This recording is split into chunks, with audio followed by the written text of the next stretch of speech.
Welcome to the Ravens Watch.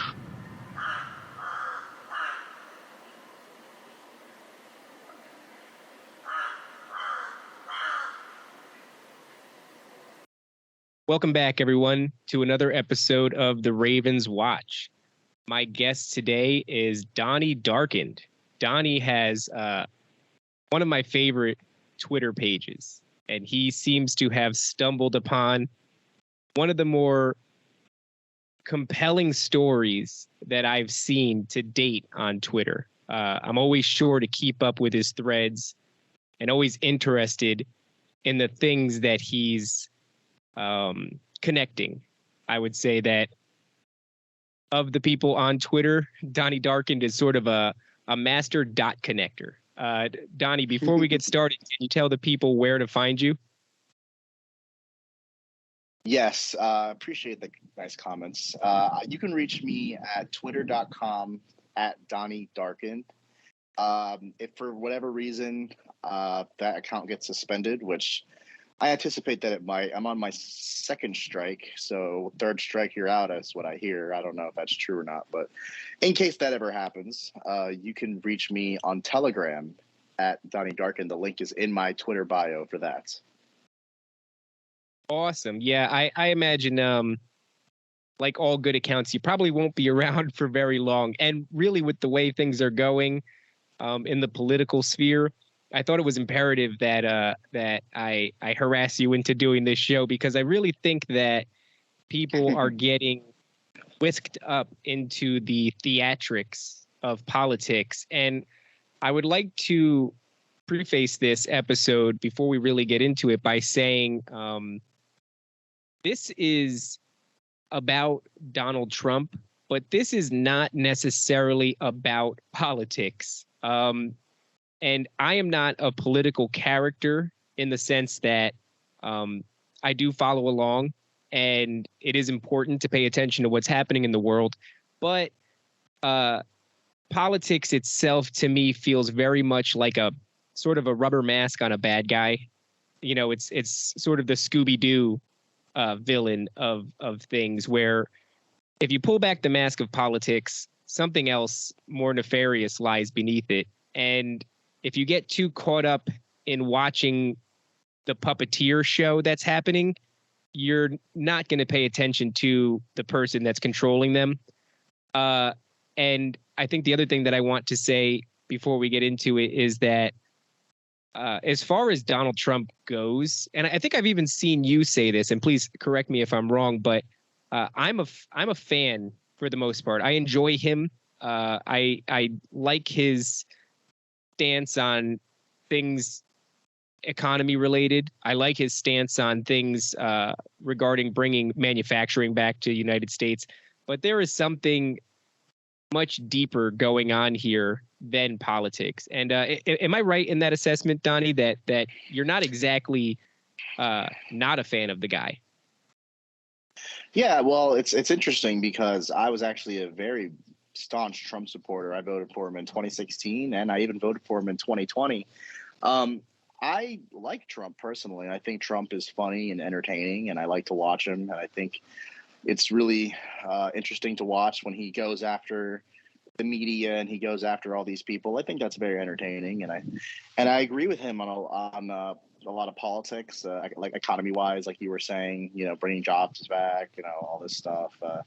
I don't have a problem with any of his stances, really. I mean, even like his social positions. I mean, I'm a Christian conservative, right, through and through. So I'm going to end up aligning with him.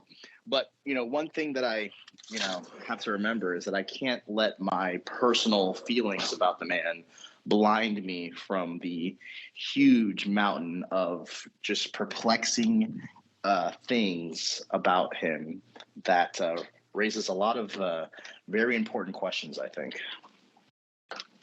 I agree on all those accounts. And I'd like to start probably from the earliest instance of you connecting these dots. For the viewers and the listeners, Donnie Darkened has done a very a well done job of highlighting these these synchronicities, in particular having to do with Donald Trump and his likeness to the Antichrist. Am I correct in that assessment? Mm-hmm. Yeah, for sure. There's And not only just synchronicities. Well, the synchronicities are very, very interesting. But even outside of that, I mean, if we just look at the Bible and we take a look at the biblical characteristics of the Antichrist, what he essentially will do and what his platform will kind of be on, it seems like we have quite the match, actually, in all fronts. And so you have those synchronicities, you have scripture, and then you have some other things too, which we'll get into shortly. But go ahead. Well, let's start from.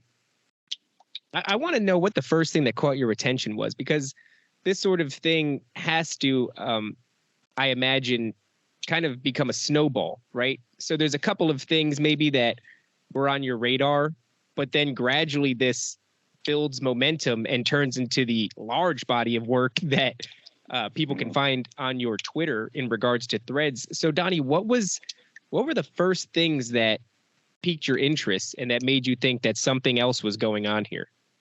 It's an interesting question.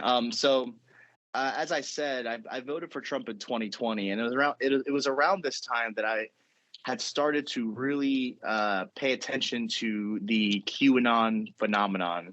Or it's not QAnon. They'll yell at you if you call it QAnon. It's not Q. There's They Q. will yell at you. Yeah. Yeah. So the Q stuff, I started paying very close attention to that right around the election time, because I had hoped very much that Trump was going to win in 2020, and when he didn't, I was very upset about that. And so I started getting close with the Q, it's not over, he's not gonna let Biden win, and da da da da.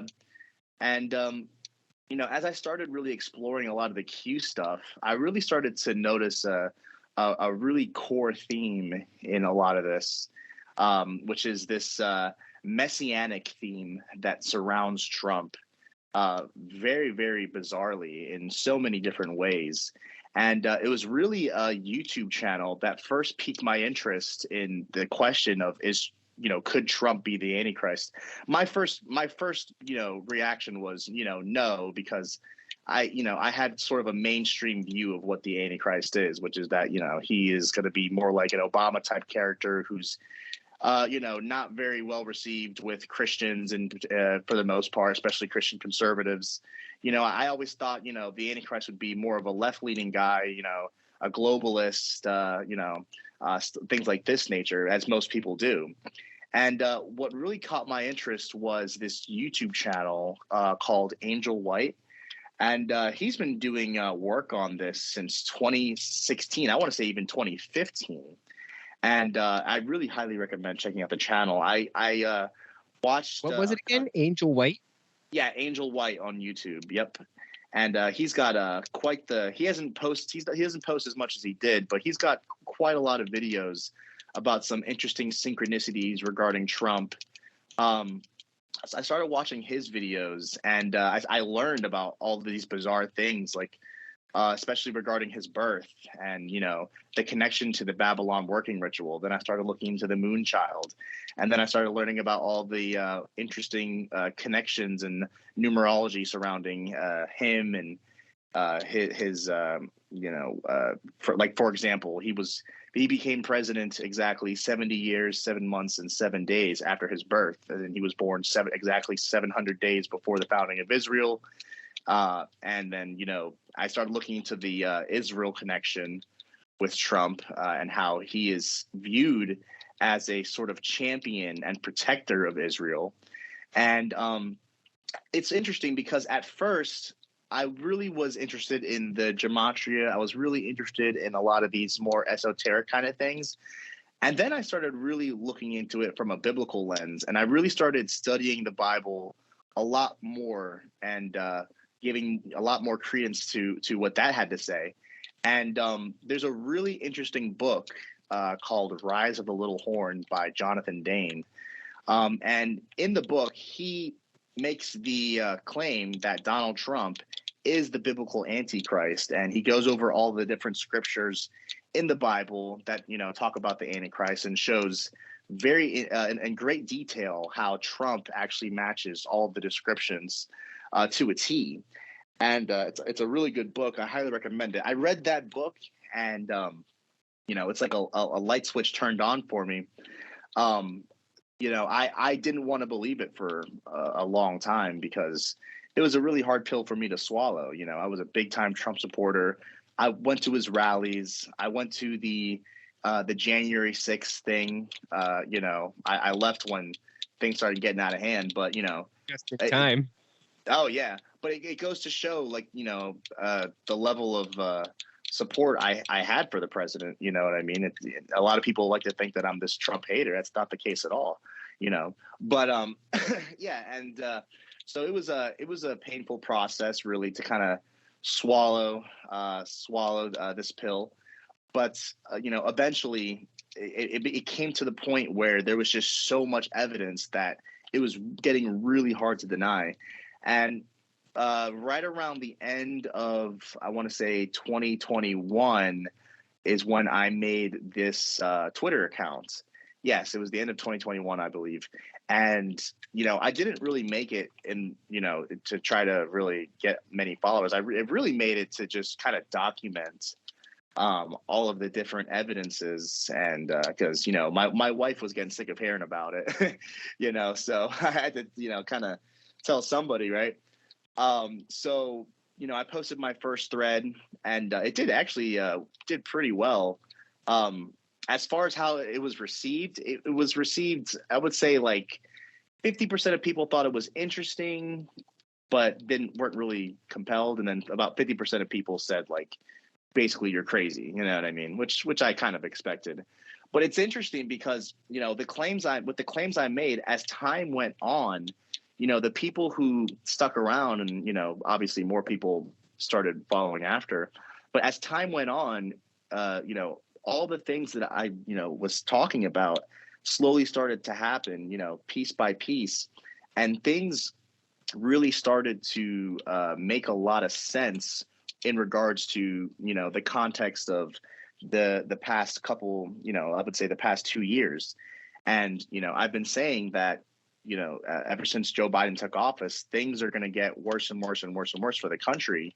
Joe Biden is going to be an absolute failure, right? He's going to be a mumbling idiot. And he has been, I mean, I don't think there's a single honest person who can sit here and say that Joe Biden is fit to be the president. And I don't think a single honest person can say that the economy, or really quite anything, has gotten better. In fact, it's gotten a lot worse under Biden. And, he's just not a very serious president. I don't think anybody really takes him seriously. And I don't think it's like that, organically. I think this is 100% done by design. I think that there are spiritual forces at work. Truly, I really don't even think that that a lot of people really understand what's going on, even the elite necessarily, right? Because what I believe is we're looking at two different new world orders vying for control, right? You have the black magic side, right? The left-hand path, right? Which is interesting because in the occult, there is the left-hand path and the right-hand path. And the left-hand path is known for it's known for greed, materialism, control, things of that nature, which is the black magic side. And then you have the right-hand path, which is the white magic side, which believes more in being a service to humanity, serving love and light, and being a force for good, essentially. And it's a lot harder to be against that side, right? It's a lot more deceptive side of things, and it matches very well with the two sides in the Old Testament with Jehu versus Jezebel. You had Jezebel, who is very comparable to the left-hand path, the black magic side. She was the the child sacrificing, like much like the left and the LGBT and all of this corruption that's going on and degenerate liberalism and things of that nature. And then you had Jehu, right, who was charged by God to destroy Jezebel, to carry out God's judgment against her. And the problem is with this story is a lot of people, what seems to go over people's head is that Jehu was not right with God.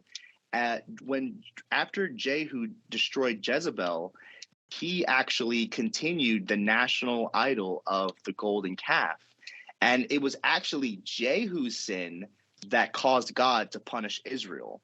So, and it echoes very well to in Revelation. And, in Revelation, God essentially uses the beast and his wickedness to bring judgment against the harlot. And I think that's what we're witnessing. I think we're witnessing, a lot of people say, well, God chose Trump. God chose Trump. I agree. I think God did choose Trump for a purpose, but it's a very different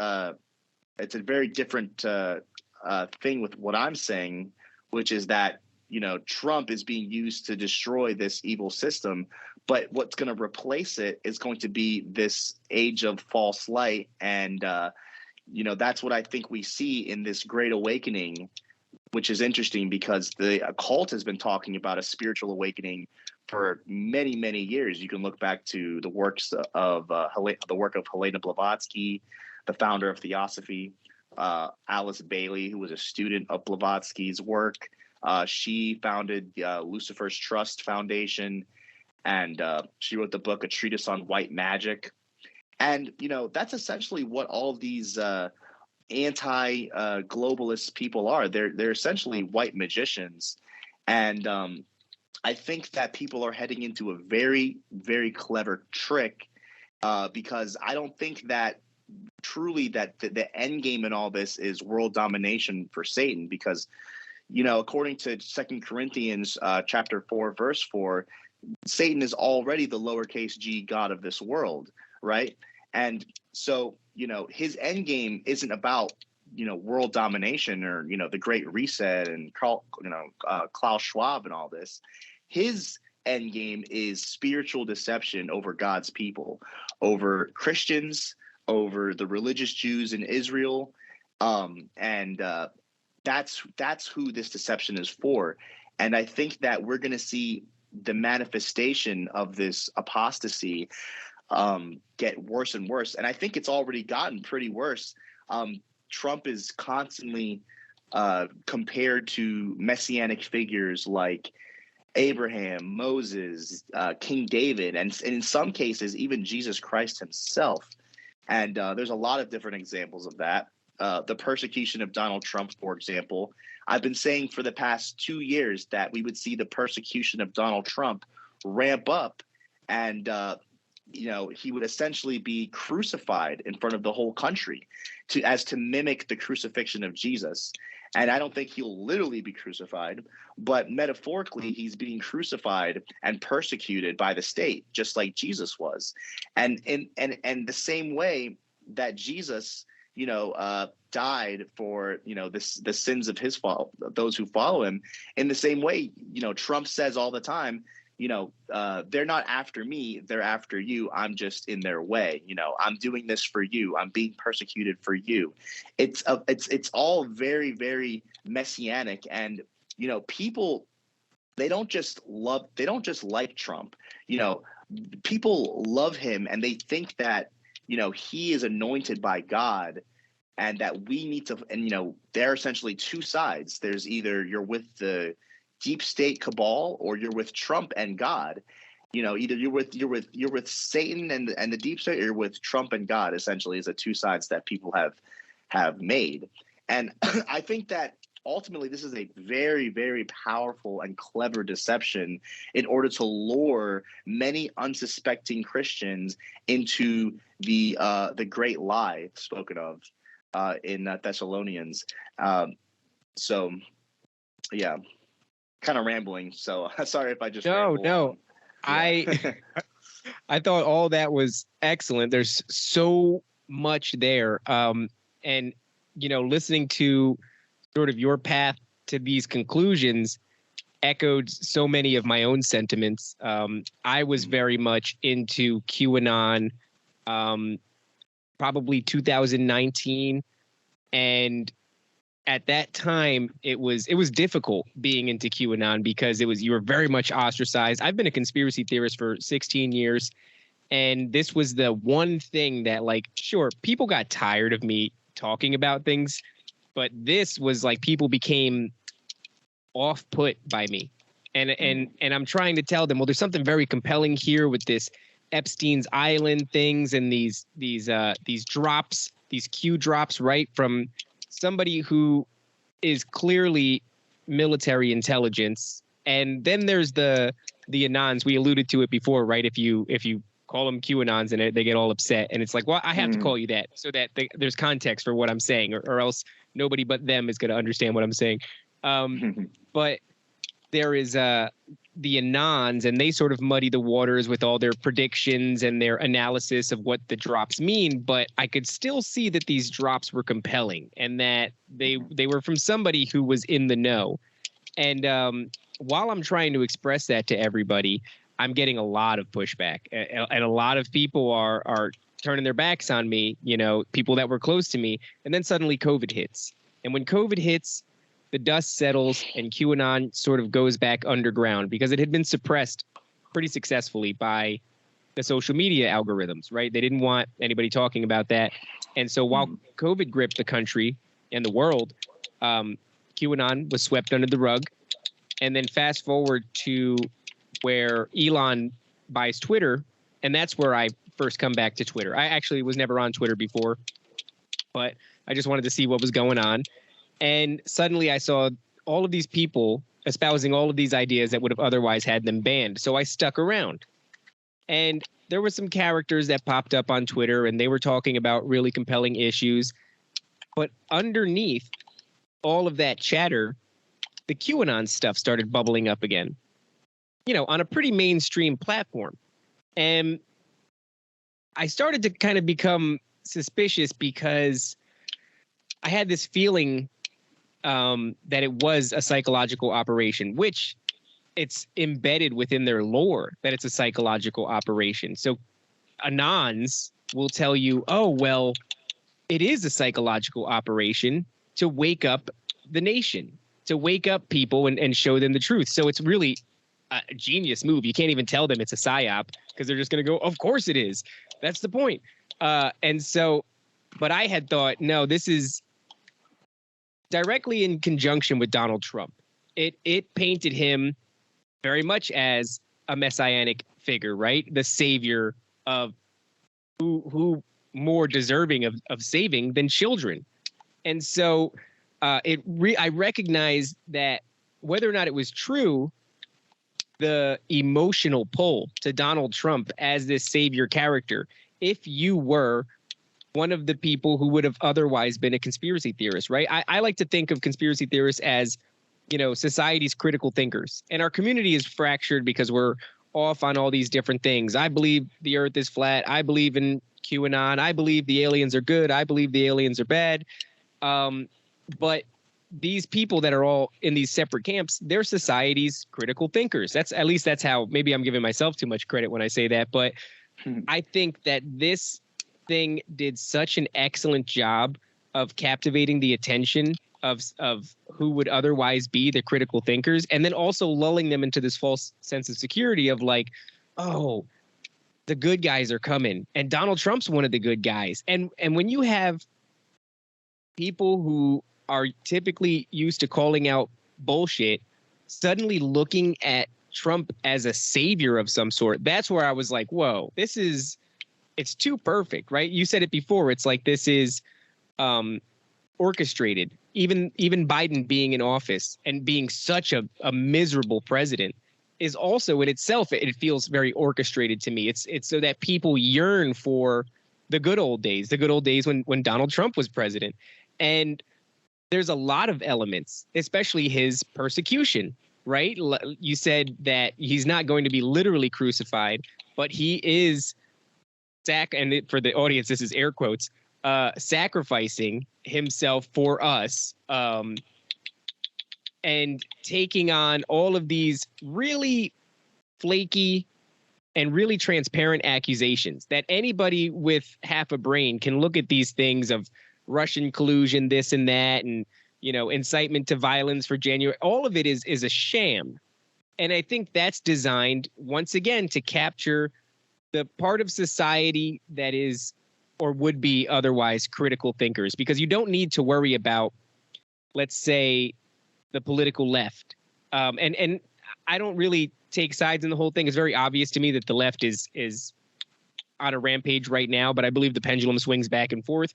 But the people on the right who believe in conservatism, who believe in critical thinking and you know, patience and virtues of that nature, are looking over to the other side where they're doing all these wild things, and the president is falling apart, and they're trying to transition children, and there's drag queen story hour, and they're persecuting Trump. And it's like, from where we're sitting, we're going, this is obviously bad. And that is where this unbelievably clever deception comes in. Like, it's hard to say, because people will say, well, who created the deception? And I'm of the school of thought, and I said it on my last episode, so this isn't anything new to my audience, but these things are so meticulous, and the time that it's taken to put them in place is so long. I mean, you alluded before to the what is it called? The something workings with the moon child. Babylon working rituals, yes. Babylon workings, right. And that's Jack Parsons and L. Ron Hubbard in the desert, trying to summon the moon child. These things the pieces have been set in motion so long ago. And at the end of my last episode, I said that I came to the conclusion that men come and go. They rise to power. They die of old age. They're not around to see the fruits of their labor. So this is something that transcends man, that is not bound by the same things that we're bound by, something that has a lot of time. And to me, there's only one thing. That's this idea of Satan or Lucifer. There's the only thing that can have the ability to play this long of a game. And so, and I also want to say that, being somebody who was into the whole QAnon thing, yeah, it was hard, because I fell for it.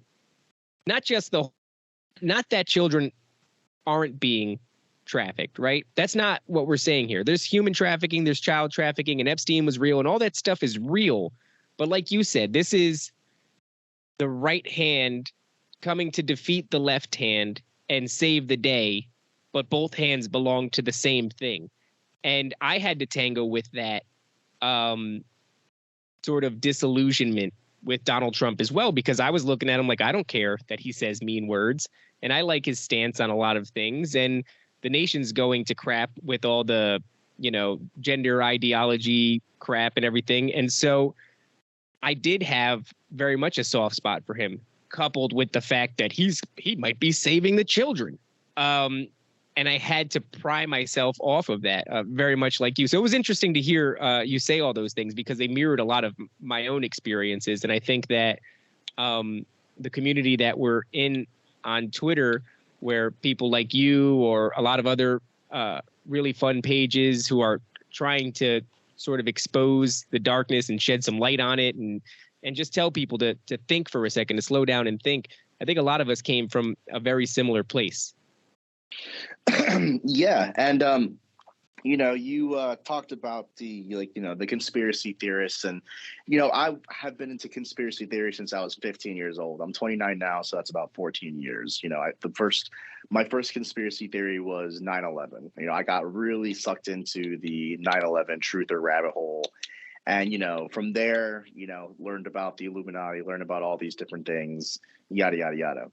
But what I never really thought about, and this is something that I think I'm just now starting to realize within the past couple months, is that the truthers, right, they so to speak, the truthers are really the ones who are actually laying down the foundations for the beast kingdom.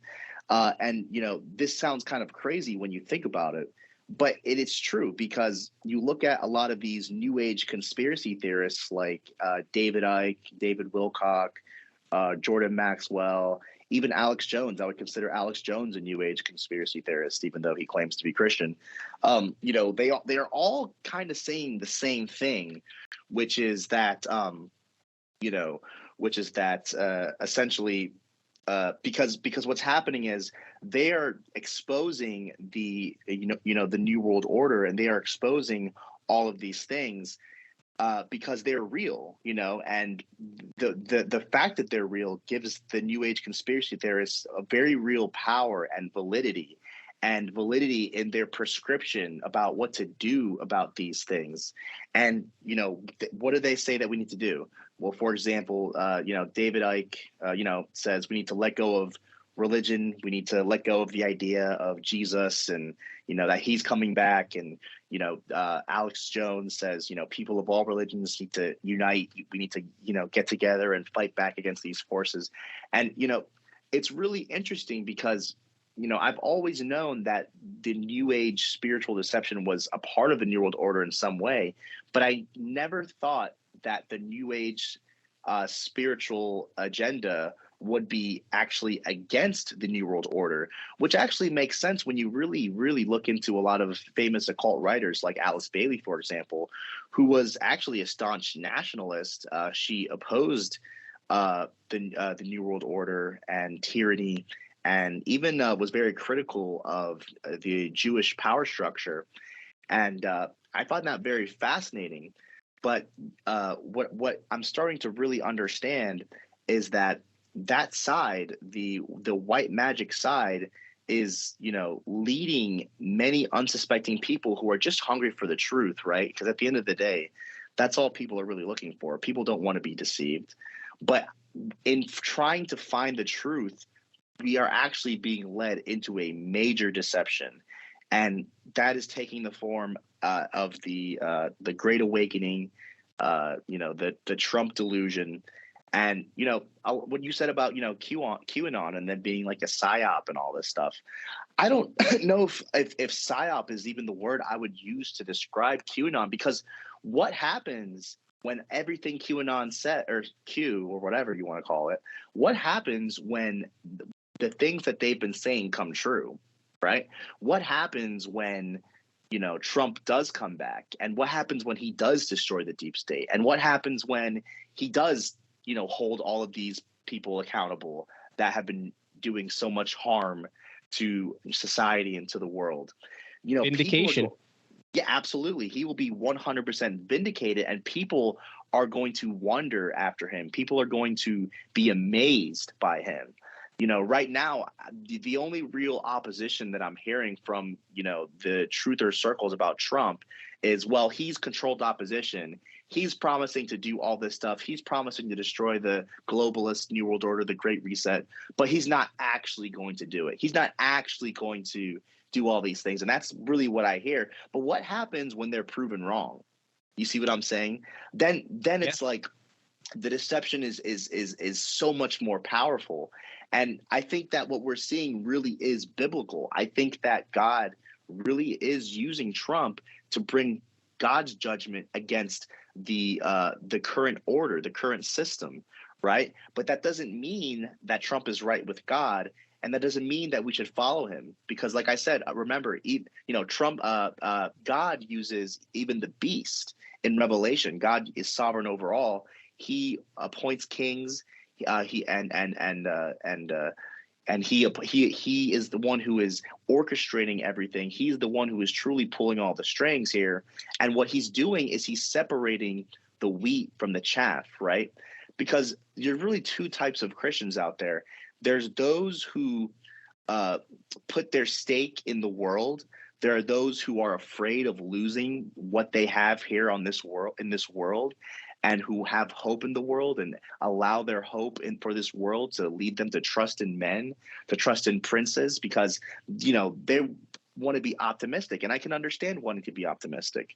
But the thing is, we're optimistic about the wrong things. We're being optimistic about worldly things, it doesn't say that there's going to be this great revival of truth. And, in the Bible, it says that there will be a great falling away. There will be a great apostasy, a great deception, right? We know that Satan masquerades as an angel of light, right? When most people think of Satan, most people think of a red guy with horns and a pitchfork.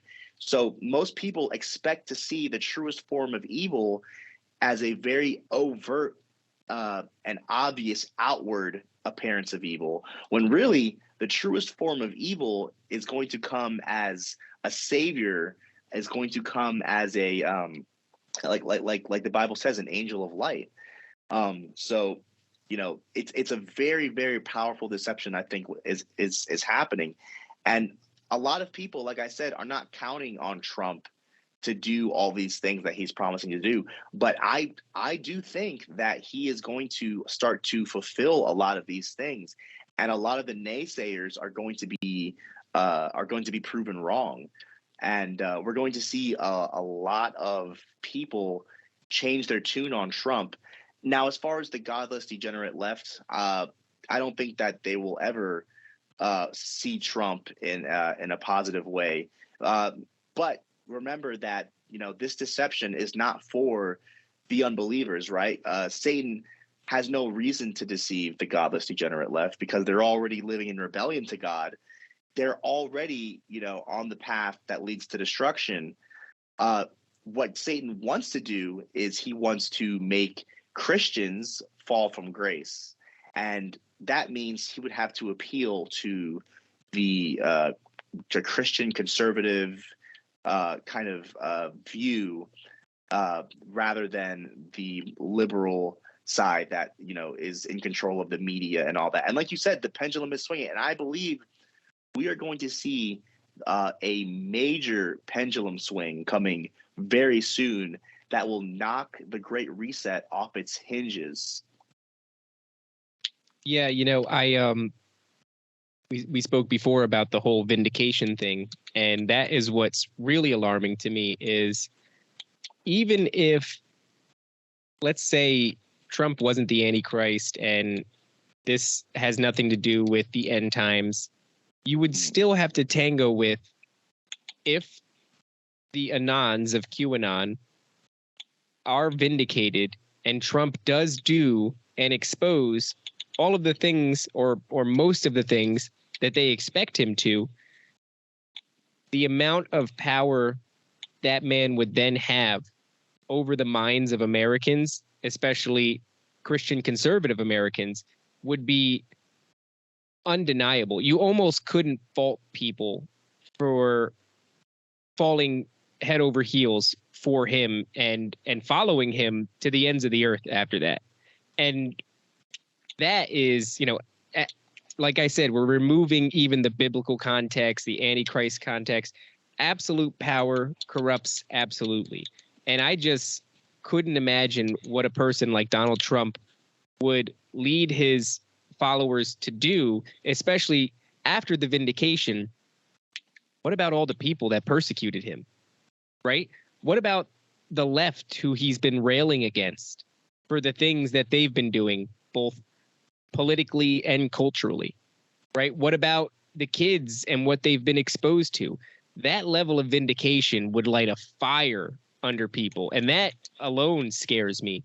But, what we're about to get into here outlines a totally different fear. And it's funny because I read your content, and it's, I hate to say it because it sounds gross, but it's so cool what you've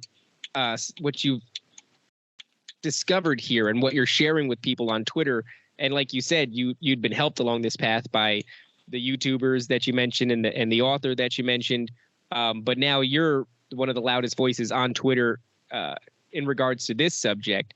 And I kind of wanted to, if it's all right with you, start unpacking some of the more uncanny connections for the listeners, some of the things that you find most compelling, because you've got these threads. I mean, one of them, for example, the idea that Donald Trump is now getting his DNA tested to find out if he is a descendant of the biblical King David, which would make him potentially the Messiah that the Jews have been waiting for. And so there's all sorts of the idea that he is even doing that is insane to me. That is how far into this we are.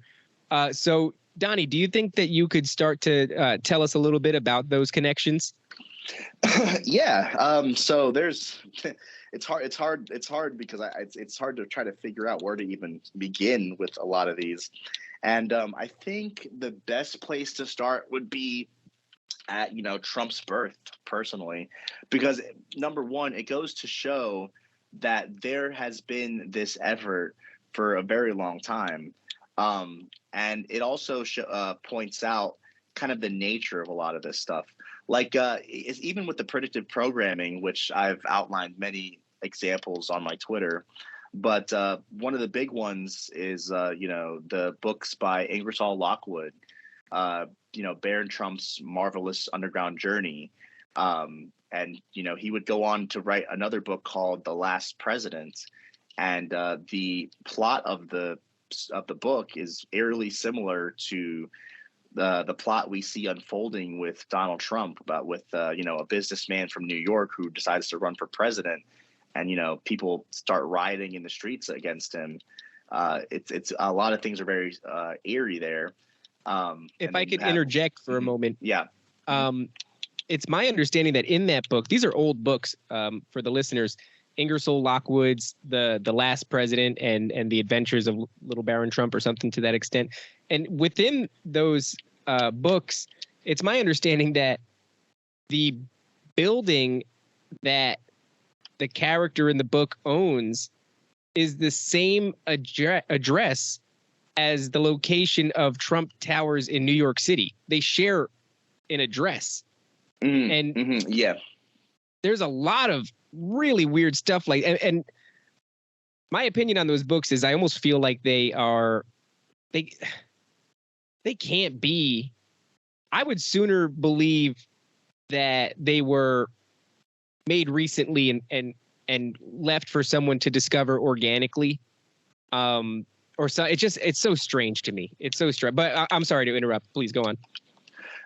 Yeah. So I think the Babylon working ritual is really interesting. There's actually a series on, I don't know if it's on Netflix or what it's on right now, but a series that released in 2018 called Strange Angel. And in the series, it goes over Jack Parsons' life and how he got into jet rocket science or whatever it was, jet propulsion. Yeah, the rocket propulsion. He designed the engine for NASA. Yes. Yep. It goes into all that, but more importantly, it goes into his initiation into the occult and into the Thelemic philosophies. And it's really interesting because that show was released on June 14th, 2018, which is Donald Trump's birthday. And the very first scene is the blood moon, which is very important because Donald Trump was also born under a blood moon. The actual very first blood moon that came directly after these Babylon working rituals were done in 1946. And in that first scene, right after the blood moon, we see a beast, of course. It's a dream sequence, but very interesting connections there. But and then when we really get into Trump's life, it really seems like there are a stunning number of bizarre parallels. Like, for example, are you familiar with Trump's father, Frederick Trump? I am familiar with Frederick Trump, and there's a lot of weird stuff about him owning. I could be totally off here. Owning a company called Trump. It's got like an F at the end. He makes parts for the Large Hadron Collider, or am I off on that? I think I actually might know what you're talking about. But I was going to bring up. Uh, do you know what his middle name is? I've known at a point. What is it? His middle name is Christ, right? And That's right. his, yeah, Frederick Christ Trump, and his mother's name is Mary. And interestingly enough, the matriarch of the Trump family, her maiden name is Elizabeth Christ. She's the daughter of Philip and Anna Maria Christ, and she died on 6/6/66, June 6, 1966, 666. Wow. Yeah, and a lot of really interesting connections. Trump's mother's name is Mary. Jesus' mother's name is Mary. Trump has a aunt named Elizabeth. Jesus has an aunt named Elizabeth. Trump has a cousin named John. Jesus has a cousin named John.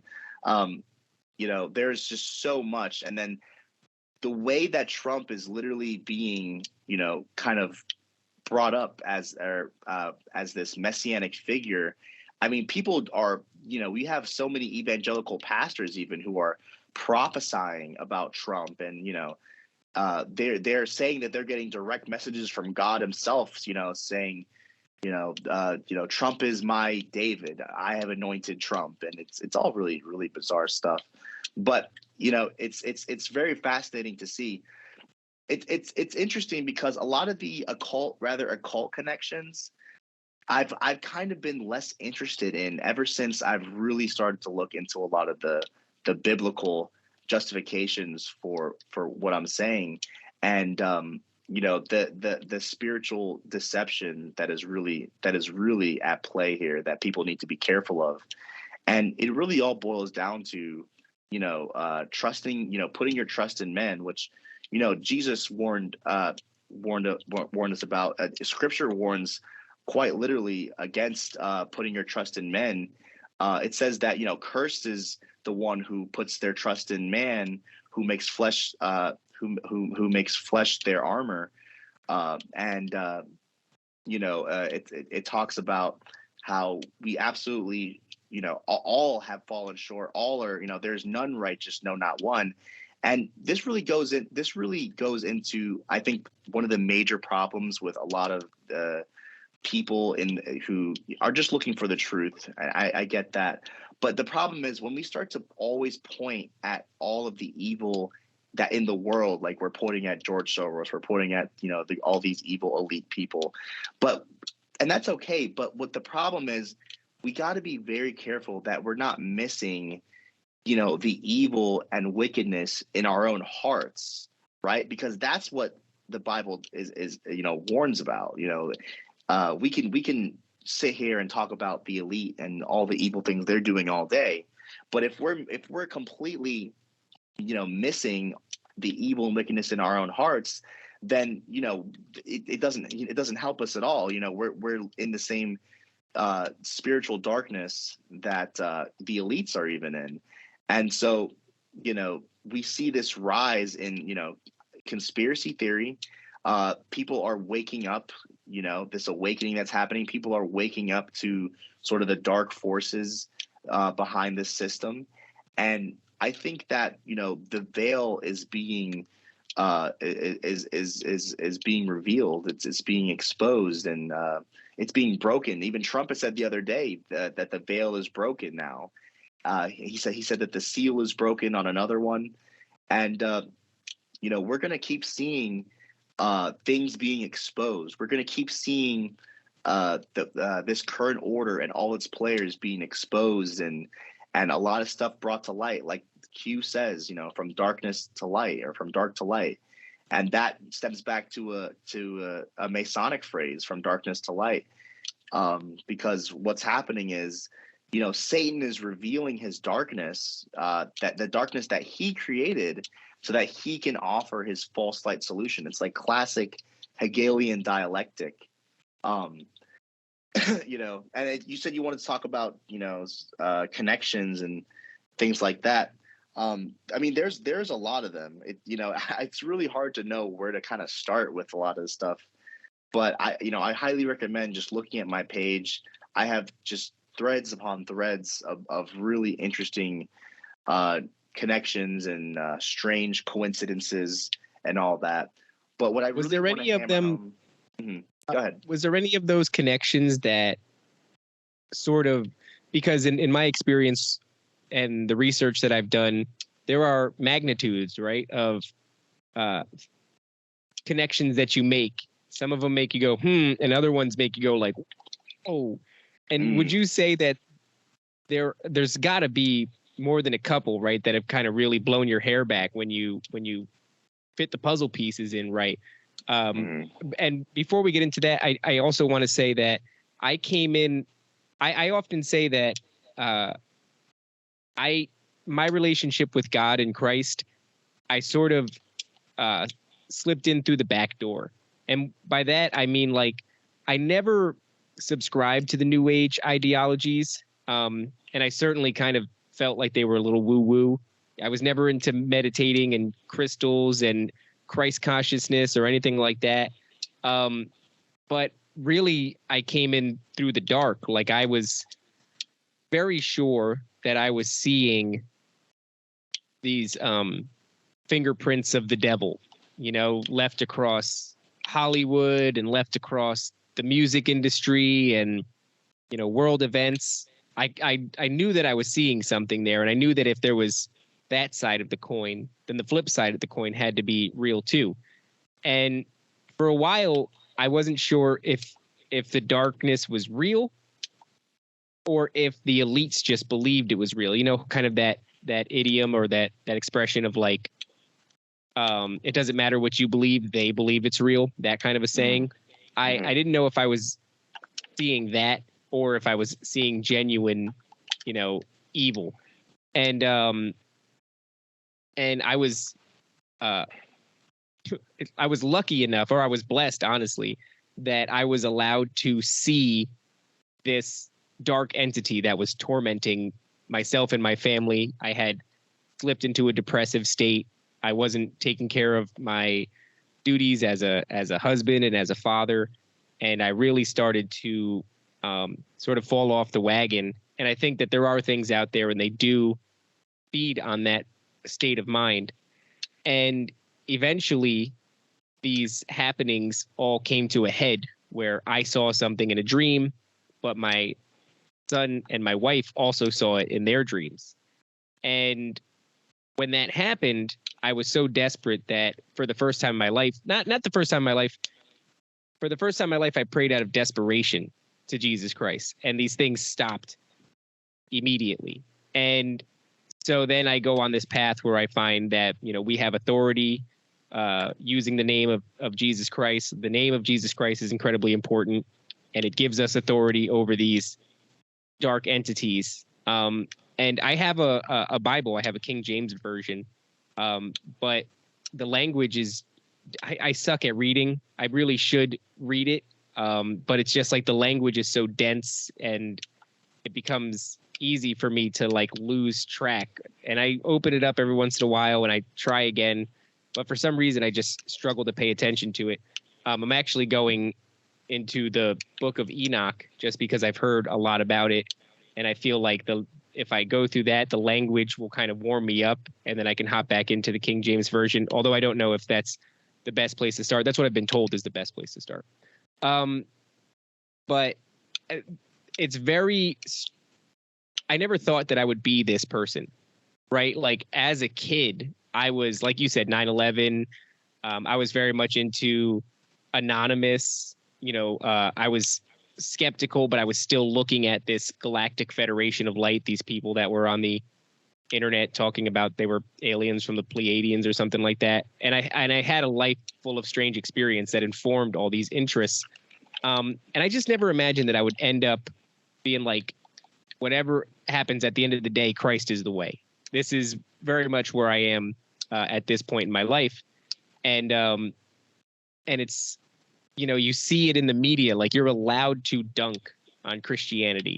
Everyone's allowed to have a laugh at the expense of Christianity, to the point where it's almost programmed people to like see all these spectacular things happening in life, but not to attribute any of it to biblical prophecy or anything like that. And I just wonder, do you see that? How it's okay to do that. It's okay to dunk on Christianity. It's okay to have a laugh at the expense of Jesus or biblical prophecy, but it's not necessarily okay to do that with other religions. In fact, that's kind of a no-go zone. And we're in these times that feel heavy with biblical prophecy, while simultaneously it looks like people's relationship with Christianity is dying on the vine. Yeah, well, I mean, if you look at just the curse words that people use, oh my God, or Jesus Christ, they'll say Jesus Christ, or it's very specifically angled towards Christianity. But yeah, you are right. I mean, you're always allowed to dunk on Christians, and you're always allowed to. That's kind of the approved thing to do, and I think that's very telling in itself. But what I see, I see a decline in true Christianity, but I do see a rise in this sort of apostate Christianity that's going on, where people are.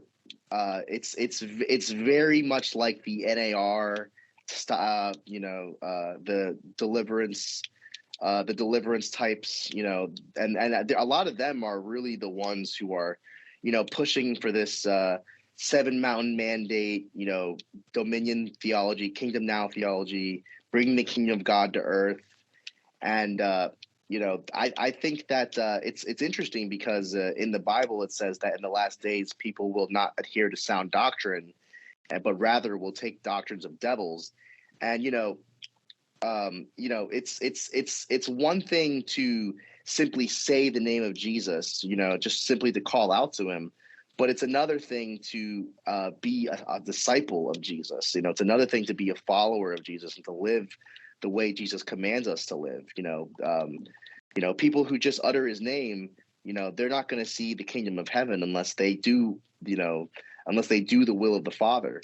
And this is, and we see a lot of people right now, using Jesus's name to promote, very wicked things. Like you have a lot of the people like Kenneth Copeland and, I guess Joel Osteen, you can say, a lot of these really crazy people. Paula White, another one who was, interestingly enough, Trump's spiritual advisor in the White House. And, I see this rise of apostate Christianity, and they come out and they mask it as this great revival that's happening, and there's a very, very concerted effort right now, I think, done by spiritual forces to lead very well-meaning Christians into apostasy. And it's funny because most of the time when I'm going back and forth with a Q believer or someone who's a big proponent of the Great Awakening, it usually ends up becoming a debate about whether or not the Bible is true or not, or whether or not the Bible is corrupt or not, or whether or not I think that's very, very telling, because ultimately I believe that the Bible is the ultimate authority on all matters. And I find it very telling that in order to make this Great Awakening thing fit, they have to sort of discredit the Bible, and they have to, say that, oh, well, it was written by the Council of Nicaea, or any of these common myths that I hear. How about you? Are you Bible believing? Well, I know that the Dead Sea Scrolls being discovered confirmed a lot of the texts that we have, and so that to me is incredibly compelling. Yep. And as far as my knowledge is limited, right? But I do know that the Book of Revelations and the prophecies within it, they are uncanny the way they key into things that are happening, events that are happening today. And also sort of the wisdom of how to be as a person on earth in this way that I think Jordan Peterson, he kind of reduces the Bible to almost nothing but allegories and metaphors on how to live. And I don't think that it's able to be reduced to just that. I think the Bible is very important, multidimensional book, right? Where its applications can be allegorical and metaphorical, because that's kind of how we maintain stories. We're storytellers, human beings, right? And that's like the best way to pass down information is through storytelling. And that's why we watch movies and shows, and we read and we play video games. We're story driven. We like a narrative. And I think that narrative is useful for preservation over time. But I think that it's almost, I've heard people describe it as alchemical, where there's levels to the Bible, right? So like, I believe that, and I can't deny Christ, because I called to him in an incredibly desperate moment. And I would be a fool to ever, kind of waver on that, because when I tell you I called to him, I was incredibly desperate. It was, for my sake, but also for my young son's sake and my wife's sake. And so as far as the death and resurrection, yeah, I believe that. And on this show, we talk about a lot of really strange things that happen in this life experience. And so some of the things that we discuss are so strange, that's not even hard for me to believe. And I do absorb a lot of biblical information. I was listening just today to, the story of David and Goliath being a Nephilim, and the stone that David casts at him, and what the word for stone was in Hebrew and its possible interpretations. And so I absorb a lot of the information, but I can't call myself, how would I put this? I absorb it because I find it compelling, and I think that it is important, and I think that it fits the narrative in my mind. Like, this makes sense. To look at the Bible, or to look at the world through a biblical context, makes sense. The lenses work. But I am still in this process of learning and absorbing information. And so I couldn't call myself an authority on it or anything of that nature. Right now, I'm very much a student of it, if that makes sense. Yeah, and this is that's actually kind of reminds me of exactly where I was, like right around the time that I actually made my Donnie Darkened account. I believed in the Bible, but I didn't really know that, like, I wasn't an expert by any means. And I'm still not, I don't think I would consider myself an expert, but, I've, spent much time over the last 2 years really trying to understand the Bible on a deeper level. And I must say, like, it's really helped me understand the world, and not only just the world, but also like understand myself, understand human nature, why things are the way they are, why we are the way that we are, and I must say, like, it's helped ground me as an individual. It's helped me in my marriage. It's helped me in my relationships. A lot of people would say that I'm a very different person than I was. I used to be very, very angry and bitter, and I used to want to take, revenge on people, and full of pride. And, I will say that my journey through scripture has really given me humility and wisdom. And I think, at a much better place now because of it. And not only that, but also it's given me a much deeper level of spiritual discernment. And I think that that's the most important thing to have, especially in these last days, because someone who isn't wise in the word, doesn't have that same level of discernment to where they can identify Satan's schemes, which, are, like I said, are very powerful, very clever deceptions. And I think that how we can combat that is to be studied in the word, to really understand scripture on a deep level. I think that it will absolutely change your life. One of the things that I say is that at this stage in my life, I'm armed with esoteric and occult information and conspiracy information, and I could talk for days about that. But I don't have all the pieces that paint a picture of our connection to God and to Jesus Christ. And so right now, I feel as though the best thing that I can do is share my testimony with people, which I've done ad nauseum, and I will continue to do. But just that, as a person who knew, as far as gnosis goes, I know that there is darkness. I've seen it. I can sit a person down and show them a body of evidence, and to the point where they don't want to be near me anymore because they want to throw up and they haven't seen daylight, and I'll sit them down for as long as it takes. But I have had an experience with that darkness that where I was specifically saved by the name of Christ. And so I have that. That's a personal experience, and it feels important for me to share that as often as I can with anyone who will listen.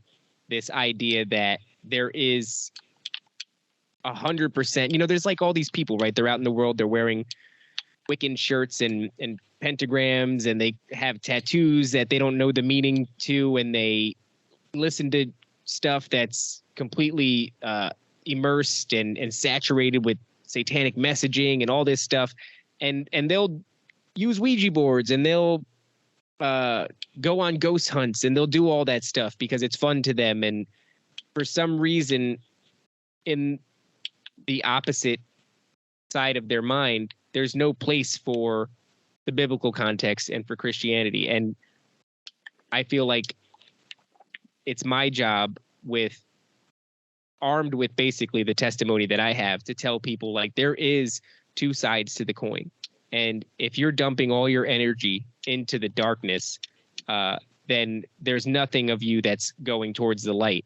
And you should be as compelled, if not more, to look at the Bible and the idea of Jesus and how this fits into the world. Because that's the other thing too, is you can look at it, like you said, and I mentioned before, seeing the world through a biblical context makes sense. But we've been programmed to believe that it doesn't. And if you're so willing to look at the darkness and play with your Ouija board and go on ghost hunts, pull back and take some time to look at the other side, because I'm telling you, it is real. And it's still, whatever happens, I moved into a new house. There was some weird stuff going on. And anytime it pops up, I pray passionately. I tell these things, by the authority of Jesus Christ, leave this place. I'm the homeowner. You don't belong here. You have no right to being here. And, I compel you in the name of Christ to leave. I'll do that because, like I said, I'm confident that one side of the coin exists. And because of the experiences I've had, I'm now very confident that, and also, it's practical. It works. So, as far as sort of, if I can do anything in this realm, because like I said, I'm not armed with enough information yet. I've spent 16 years, kind of like what you said, just looking at the darkness, looking at these, elites and these conspiracies and all this stuff. And only now, I just turned 33. I've probably only been looking at this for 2 years prior to this. So I spent, probably 14 or 13 years looking at all the crap. And now I don't know why it took me so long. And like I said, even though my experience was harrowing, it was a blessing, because I'm one of those people that sometimes needs to see and needs to really know that this is what's happening. And I was shown that in a really uncomfortable way. And so now I've turned the corner, and it's time to start dedicating my time to the opposite of what I was looking at. And so, yeah, that's what I have right now, is just my testimony. I think that makes me kind of think let's get back to unpacking some of these things. And we talked about it before, the really uncanny moments for you, the ones that really clicked together and made you. Because I want people to hear this so that they're compelled to look at the Bible seriously and to understand that there is information in there, and it does directly pertain to the events that are happening around the world now. And I know that your threads have very much pushed me in that direction. And so for that, I'm grateful that you're laying out this information. And so I'd really like to expose my audience to that. Can we start to unpack some of those? Like kind of the moments where I was like very compelled, I guess. Yeah. While you're doing that, I want to open up my phone, and I'm going to go to your Twitter because you have all your threads laid out really nicely. And here we go. That was quick. I already got you. So you actually have oh, this one's really interesting. The one that's pinned, the rise, the wound, the wound, and the return. So obviously, in order for Donald Trump to fit the bill of the beast, he has to sustain this head wound, right? And so a lot of people will say, "Oh, well, it hasn't happened yet," and so that means that Donald Trump is not the beast. But there is. Do you think that it has to be a physical head wound, or can it be in the sense of just persecution? Yeah, so I mean, I'm of both parties. I can see it. I can see it being both. I mean, it's possible that it's literal. As I guess it seems like most people think, but it's also very possible it could be metaphorical or symbolic type of wound. I've seen people suggest that the head wound is his loss of power in the election, and then his returning to it would be the wound being healed. I remember when Trump was removed from when Trump lost the election and was removed from office. I remember a lot of the headlines in the news were, Trump's fatal wound, will his wound be healed? I thought that was very interesting wording that was, that the headlines pushed. So that's one possibility. It's also very possible that, Trump actually receives a literal head wound that he heals from somehow. And this has also been kind of alluded to by a lot of different sort of messages, predictive programming about a Trump assassination and all these things. Yeah, I mean, either one is definitely possible. It could be both. Who knows? But,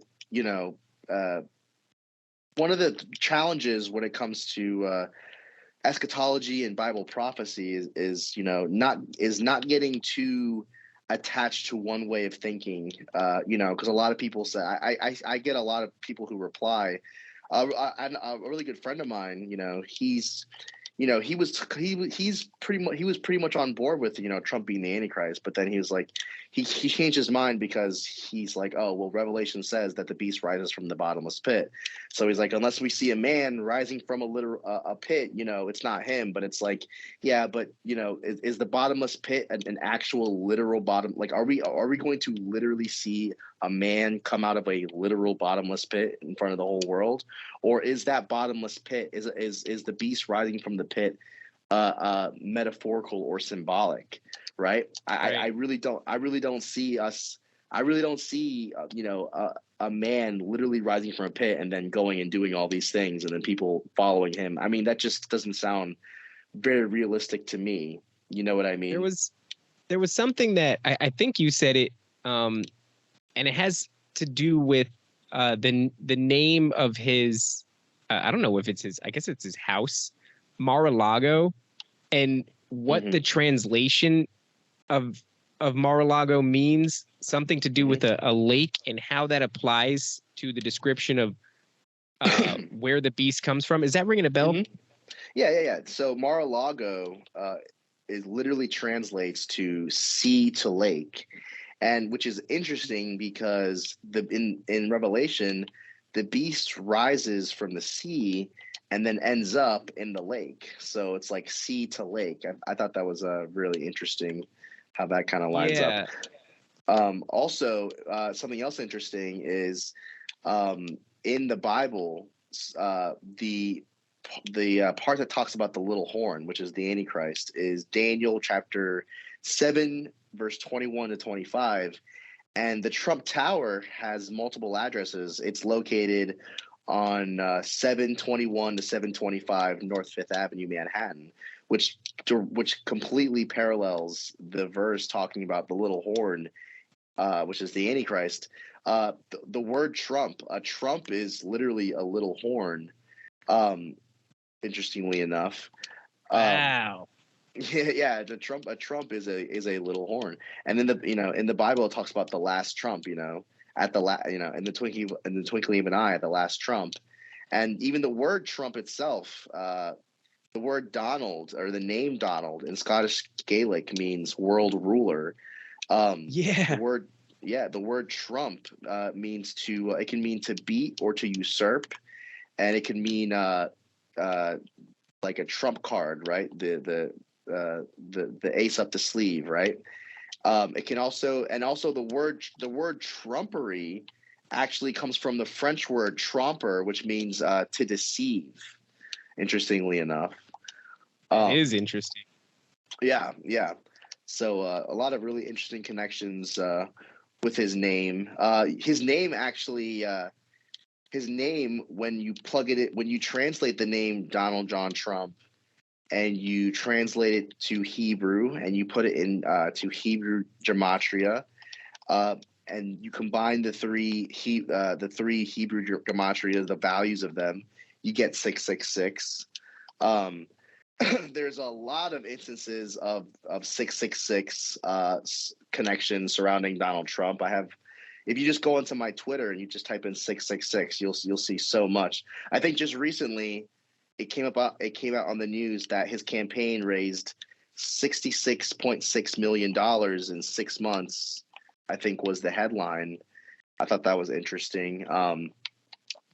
It's just so much connection. It's really difficult to even kind of try to figure out where to start. I see here Donald Trump just raised $6.6 million in 6 days after his federal charges. So that's a New York Post. Yeah, it's even right there in the New York Post title. New York Post, Trump raises $6.6 million in 6 days. And it just goes over everybody's head. And then it's after $10 million in 5 days, which if you get rid of the 0, 5 plus 1 is 6.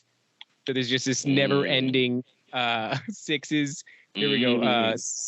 Space Force will open Space Delta 18, which will serve as a national space intelligence center on 6/24/2022, which is 666. It's just this never-ending.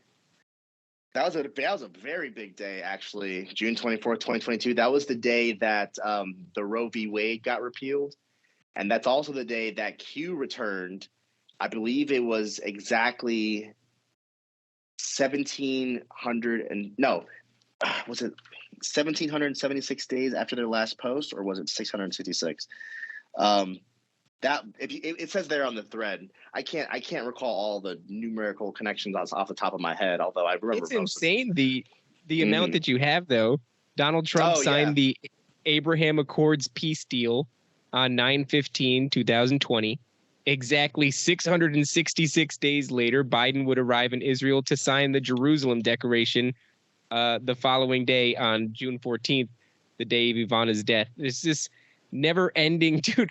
I typed in 666 into your page, and I feel like I could scroll forever. Oh, my God, I really can. Yeah, there's a lot. There's so much. And what I find even also interesting, not only is the 666 connections, but also the 7 connections as well, the 777 connections. That? I have to admit that one bothers me a little bit because I like the number 777. I'll explain to you why. And I don't understand the Kabbalistic angle of it. I know that Crowley has a book, 777 something or another. And I always kind of thought it was a good number. I was born on the 7th month, the 7th day of the month, on the 7th day of the week, and I have the number 7 tattooed on me. Now I feel super bad for doing that because I'm starting to realize that there seems to be. Yeah. All right, cool. I'm going to go with don't feel bad. But what is the significance of that? here's my perspective on this. I don't really think there is such a thing as a good number or a bad number per se. I think that, God uses numbers to, connect dots. I think that, to help us connect dots, I think that there are spiritual forces that also use numbers to communicate with each other. But I don't necessarily think that any particular number is evil. But the seven connection is interesting because it is said that seven represents God. God created the world. Well, he's in 6 days, and then he rested on the seventh. And but what I find interesting is that it says that Satan wants to be like the Most High, right? So it would make sense that he would do things to sort of liken himself to God. There's actually this really interesting thread here. It's almost like a mockery, isn't it? Yeah, like a mockery or like an imitation, right? I sent you a thread right here. Here's a big thread involving the really, really crazy coincidences surrounding Trump, his election, presidency. Oh my and that God. I gotta read. All right, I gotta read a little bit of this. Okay. Yeah, read some of it. Trump was born exactly 700 days after the founding of Israel on May 14th, 1948, or 700 days before the founding of Israel on May 14th, 1948. On his first full day of office, he was exactly 70 years old, 7 months, and 7 days old. If you count the day he was born as day one, he was inaugurated on his 70th year, 7th month, and 7th day of life. He was elected prime minister.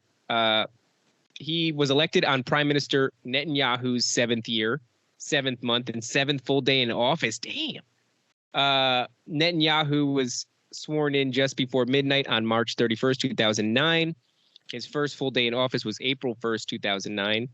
He even beat Hillary Clinton by 77 votes in the Electoral College because of 7 faithless electors. And you have faithless in quotations. Is that a terminology they used in an article? So faithless elector is actually a legal term used to describe an elector who voted for someone who he did not pledge for. So like if an elector pledges their vote for Hillary Clinton, that's what happened. So seven electors pledged to vote for Hillary Clinton, and then they ended up not voting. So the legal term in the Supreme Court is faithless. It's called a faithless actor. Yep, a faithless elector. Yep. I like this one. On July 7th, that's my birthday. On July 7th, 2017, so 7/7/17, Trump met with Putin for the first time face to face when Putin was exactly 777 months old to the day in the Hebrew year 5,777. What the hell? I mean, like, look, what people have to understand is that when it comes to this sort of thing, the elites of the world, they're not doing this accidentally. This is, I would imagine that Trump has a very good handle on what day he's meeting with Putin. Or do you think that there's a chance that these are things that are out of their grasp and they're happening according to God's plan and they're not aware of it? Mm-hmm. Or is it a specific mockery? So it's interesting. I personally believe that Trump really doesn't understand these things. I think that Trump is the perfect embodiment of the Antichrist because he is very ignorant to the things kind of happening around him. He's got very rose-tinted glasses about his own glory and his own accomplishment, and bringing glory and praise to his own name. But I think that it's mainly spiritual forces actually that are kind of behind a lot of this very, very precise sort of links and connections. I personally, I don't think there's any humans that are really capable of this level of precision when it comes to like the dates and the astrology and the numerology and the predictive programming and the symbolism and the names. And It seems to me that it's a very spiritual phenomenon, and men are quite literally just playing their roles, whether they see it that way or not. I like this one. On July 11th, 2018, in the 77th week since Donald Trump's inauguration, he was the 777th richest person in the world, according to Forbes.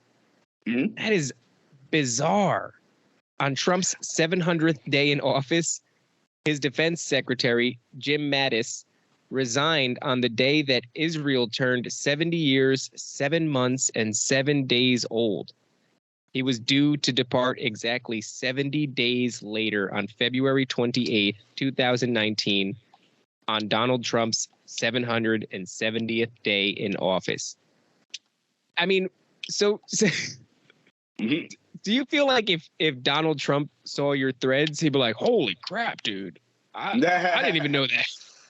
Yeah, he'd probably be kind of amazed. He'd probably be intrigued by it, to be honest. Yeah, like I said, I don't think Trump fully comprehends his role, in these things. And I think that he's fulfilling the will of God, but I don't think he realizes exactly how he's doing that.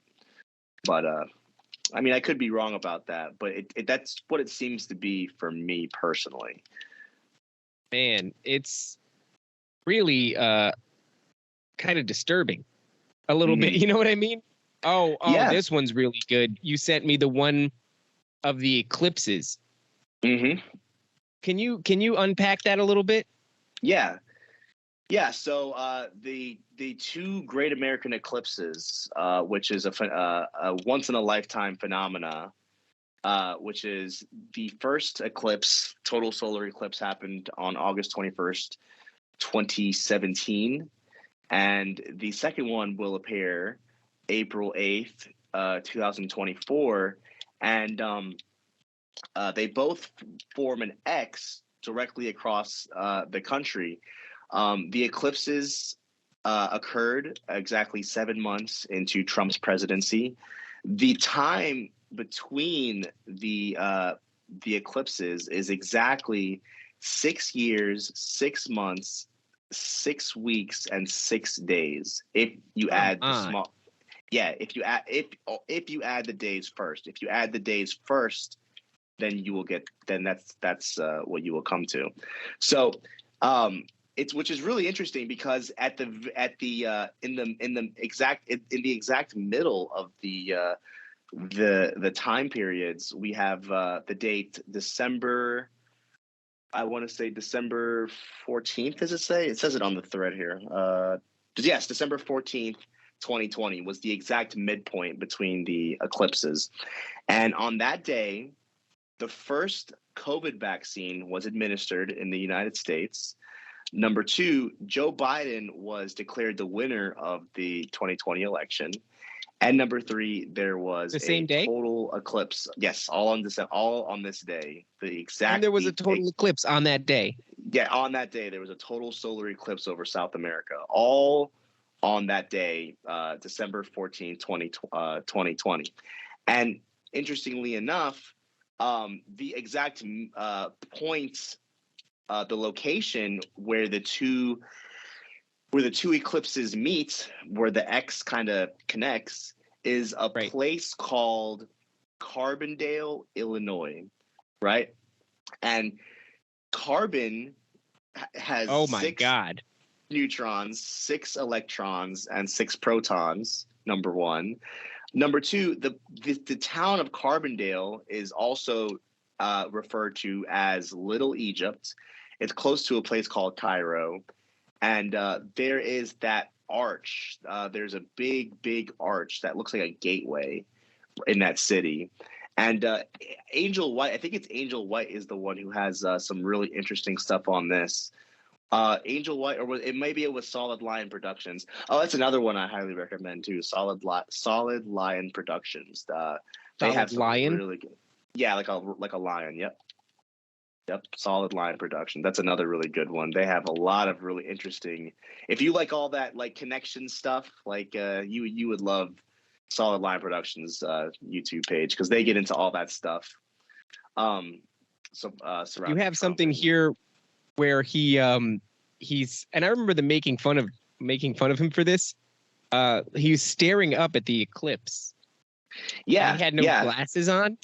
Yeah, so like I said, that the first eclipse happened 7 months into Trump's presidency. That day, Trump looked up at the eclipse without any eclipse shades on, despite being warned not to by White House aides. And exactly 2 years from that day, so August 21st, 2019, Donald Trump would make the statement, "I am the chosen one," when speaking about China during an interview, which again is exactly 2 years after the eclipse. And then and that same day he would go on Twitter and he would post a quote from Wayne Allen Root, likening himself to the King of Israel and the second coming of God. Wow. And then exactly 2 years after that, Senator Mo Brooks would introduce Trump at a rally saying, "I am pleased to announce the second coming of Donald J. Trump," which was August 21st, 2019. Yeah. And then the eclipses itself are very interesting in a couple ways. They entered the 33rd. I have it in my thread. I can find it. Oh, the right 33rd here. I have it right here. The Great American Solar Eclipses entered over the 33rd state and exiting over the 33rd parallel. Yes, Oregon, because Oregon is the 33rd state, and that's where the eclipse entered in, right? And then it exited off the 33rd parallel, and then believe it or not, both eclipses pass over 7 cities named Salem, and Jerusalem is referred to as Salem in Genesis and in one other book. I can't recall which one. But very interesting. It's all very interesting. I'm looking at that right now. So you've got Salem, Oregon, Salem. I guess that's North Dakota. I'm terrible with geography, so these shorthands are going to screw me up. Oh, me too. Salem, Wyoming, Salem. Ah, damn it! What's NE? Is that Nebraska? Oh God. I think it is Nebraska. Salem, Missouri, Salem, Kentucky, Salem, South Carolina. It passes over 7. So in 2017, that eclipse passes through 7 cities named Salem, and then here's the other one. Looks like Salem, Texas. I didn't even know. So I actually just thought it was the first one that did this, and then someone sent me that second picture. Someone sent that to me. And we're like, you know what's funny about that too? So it's Salem, Texas, Salem, Arkansas, Salem, Illinois, Salem, Indianapolis. Looks like Salem, Ohio, Salem. Possibly, it's hard to get so close together. It might be New Hampshire, and Salem Hill, Vermont. And it takes 33 hours by car to traverse that. Yeah, 33 hours. That isn't that interesting?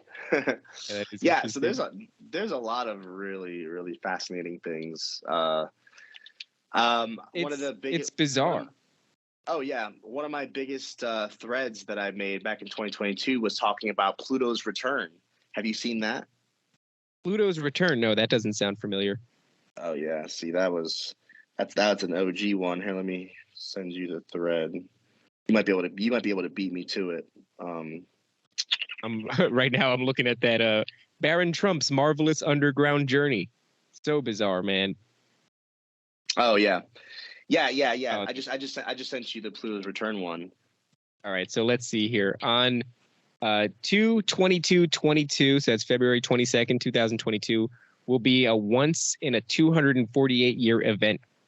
Pluto is going to conjunct or return to the United States. The last time this happened was on July 4th, 1776, the exact founding day of America. Astrologically, Pluto brings destruction and rebirth.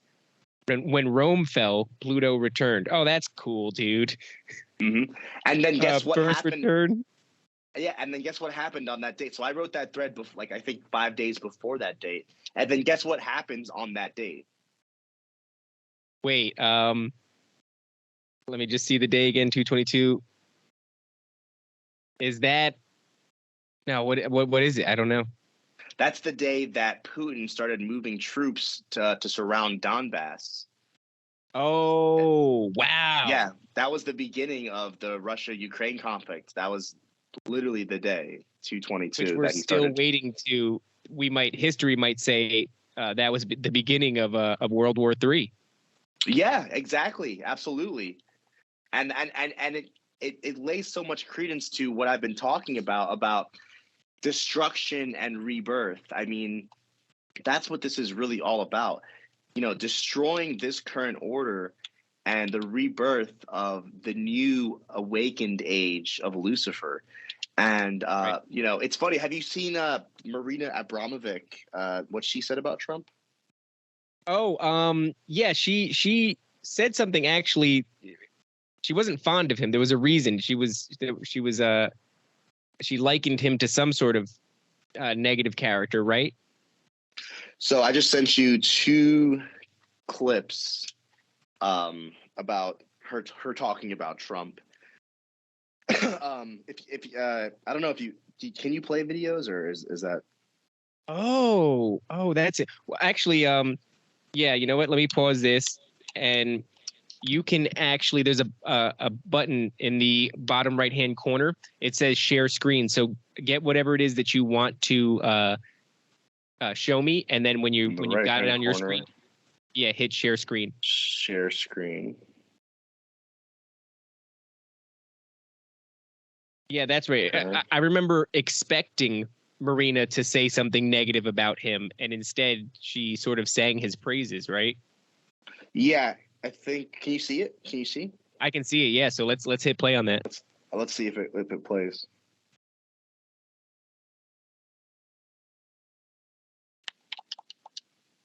Do you have the volume up? That's as loud as it gets.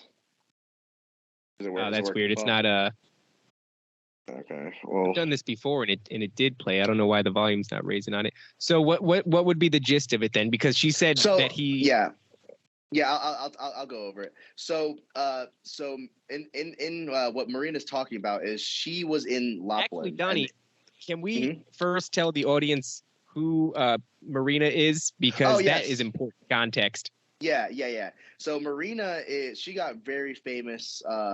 Well, she went viral. I think in like 2016 or 2017 for the what was it, the spirit cooking thing. That's what it Spirit was. cooking, right? Her Yeah, and yeah, Lady yes. Gaga. Yes. And she is a infamous occultist and witch, and she's been around for a very long time actually, but she's very, very demonic woman, by the way. But Right. yeah, so she was in Lapland, and there's a group of shamans who do something called collective dreaming. So they all get together and they all dream the same dream essentially. And she said she was speak. Oh yeah, and she sounds that she was speaking to them, and that they said something very surprising to her. And what they said was that the best thing to happen in this world was that Trump became the president. And she was very shocked by this. She said, how is it, like, what do you mean? Like, how is this possible? And she said that the shaman said to her that essentially that Donald Trump is a magician of the highest order who is bringing a mass awakening to humanity, and that through everything Donald Trump is doing, he's actually waking everybody up.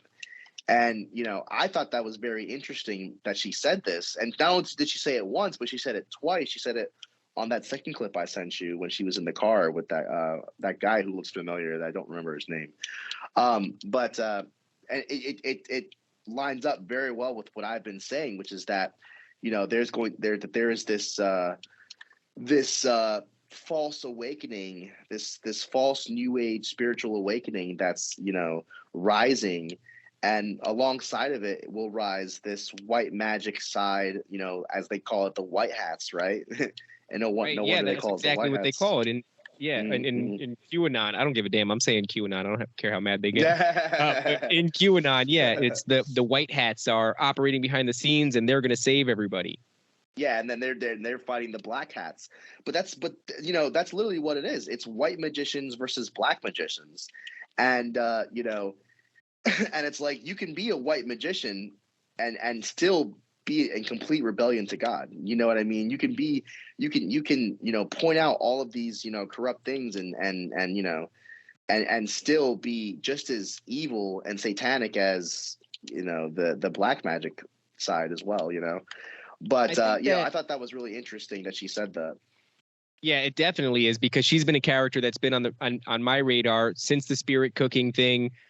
She does these kind of grotesque photo shoots, right, where she's got the Yeah. skinned but still bloody skull of a ram in her hands, and she's taking pictures with that as she's got this red dress on, and she's taking pictures in a pile of baby dolls, and the baby dolls are all covered in blood, and there's also mixed within the baby dolls hunks of bone that still have white cartilage on them, and it's like freshly skinned looking.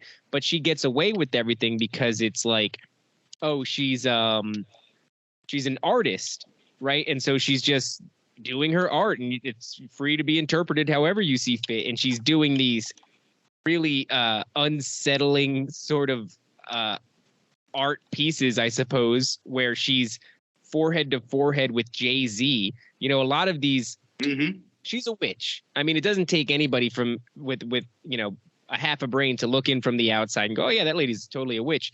But everybody's so close to her in the music industry, or at least the key people who everyone's always suspected are up to no good are very close to her, right? So we're talking our Lady Gagas and our Jay-Z's and things of that nature.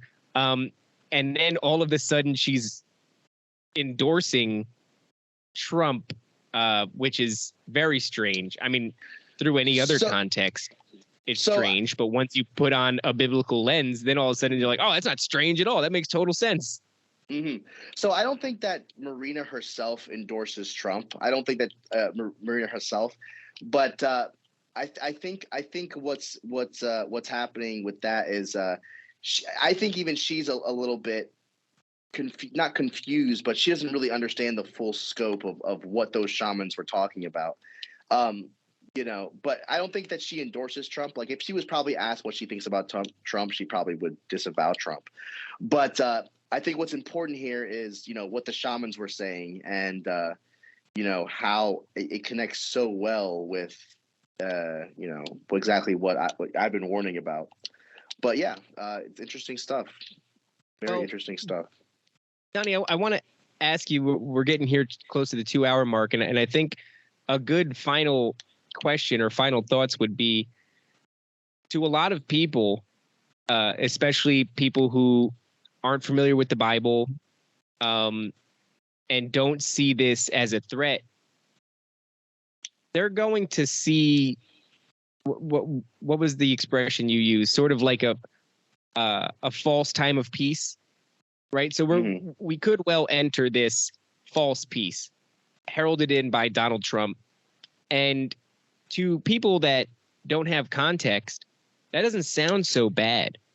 Could you tell people what exactly is so bad about that? Because to me, it's Yeah, if you're not a follower of Jesus Christ, you're gonna love the beast system. The beast system is probably gonna be the best time of your life. You know what I'm saying? This is what really brings it all in is like, look, if you are delighting in wickedness by suppressing the truth of God's love, light, and revelation, then the beast system is for you. That's the beast kingdom will be, your golden age utopia that you've, on earth that you have been longing for. It's not you're not the one who's going to be persecuted, right? The people who are going to be persecuted are going to be true believers because they're going to be looked at as people who are holding humanity back, right? They're going to be looked at as people who are of the old ways of thinking, the pre-new Enlightenment ways of thinking, and you know, so yeah, if you aren't a follower of Jesus and you have no interest in Bible prophecy and you don't believe on the Bible or anything, yeah, the Beast Kingdom is gonna be for you. But just remember though that it's going to be a very short-lived time of peace and safety and prosperity, because if we read First Thessalonians chapter 5 verse 3, it says, "When they shall say peace and safety, then sudden destruction cometh upon them, as travail a woman with child, and they shall not escape." So if you're not a believer in Jesus Christ, you're gonna have a great time. You're gonna have a wonderful time in the Beast Kingdom for a short period of time. But then Jesus comes back, and it's not going to look good for you, unfortunately. Do you have any thoughts on how this? And I'm making assumptions on your behalf that you think that this is part of the deception. But how this whole alien thing is going to fit into it, because I'm very much looking at this through the lens of this is going to be a deception. My listeners know that I think that this whole alien thing is a product of the fallen who were cast out of heaven. It's a product of the Nephilim, their offspring with the daughters of man, and that even possibly some sort of hybrid creations by the aforementioned. And so I think that I spoke about this on my last episode with the guys that do Bill, Ted, Death, and Rufus, the Flat Earth guys. And we were talking about the whole, NASA deception thing. And I remember saying that I feel as though we've been led down this path. We've been programmed to believe that these are just beings, highly advanced beings with highly advanced tech from another planet, and that they're simply here to engage with us, and they're displeased with how we're treating the planet. And so we've been sold that narrative, but I suspect it's much more nefarious. Do you have any thoughts? Do you think that we're going to see something come to pass? And this is just, I'm not saying that what you're making is predictions. We're kind of in just the theory zone right now. But do you have any thoughts in that regard?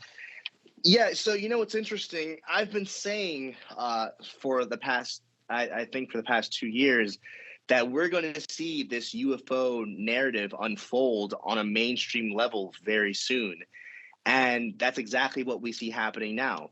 Now the question is, why did I think that? Why did I think that the UFO narrative had to be brought to a mainstream level of attention in a very near future?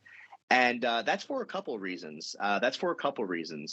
I find it interesting that the general consensus among Christian truthers is that aliens are demons. Aliens are demons. Aliens are demons. And I think there's truth to that. I think there is truth to that. I think anything that presents itself to us as an alien before Christ's second coming is most likely an alien. But the reason I think that they are very, very adamant on pushing this UFO narrative onto us is because I think what they're doing is they're preparing us for the invasion of Jesus Christ and his armies at the second coming, who they will likely say beforehand is an alien threat coming. So people will not be, ready. They will be sleeping in the night, as Revelation says. But those who are, watchful of the sign of the times and the things happening, like, for example, when there's peace and safety, the unwise will be in the streets partying and celebrating, but the wise will be repenting because they know what comes next. And in the same way, when Jesus returns in the Bible, the Antichrist, forms an army against him and wages war with him in the battle known as Armageddon. And I find it very interesting that Donald Trump is the man who created the Space Force, who brought that into fruition. And I don't think it's an accident, or it's a coincidence, because I think that Donald Trump is going to use the Space Force to wage war against Christ. He's going to gather up his armies to make war with Jesus at the second coming, just like what Revelation says. And I think that they're going to say that beforehand that there is an alien threat coming. There is something coming that we need to defend ourselves from. And that's where the Battle of Armageddon, really goes in. But I don't think that happens yet. I don't even think we're in the beginning of that we've hit the tribulation period yet. I think that we are right before the tribulation period. Personally, I could be wrong, but that's the way it seems to me. The beast hasn't risen yet, but it seems that he will rise soon. So, and I think that's what kind of kicks off the tribulation period. But it's funny because not a lot of people have really thought of it from this angle that Jesus's return is going to be. They're going to say there's an alien threat coming. And that's how, the Antichrist will justify this war against the aliens, right? Which is really the Battle of Armageddon. It's a very interesting, a very interesting view. Also because Donald Trump's family crest actually kind of alludes to this as well. Let me see if I can find something for you to look at. Yeah, here we go. If you can find that image, screen share that way you can see. If it doesn't have volume, then there's no big deal there. Oh, I sent it to you over here, but it's Trump's family crest, and in the logo, we see a fist with a spear in hand, going upwards through a cube. Right, which is interesting because I think that number one, the cube represents New Jerusalem, and the Second Kings kind of verifies this for us about New Jerusalem being the cube, which is Zion, right? And right. What I believe this picture is alluding to is the spear of destiny, right? Which is the spear that pierced Jesus, going through the cube. Yeah, going through the cube to sort of usurp God, trying to usurp God, right?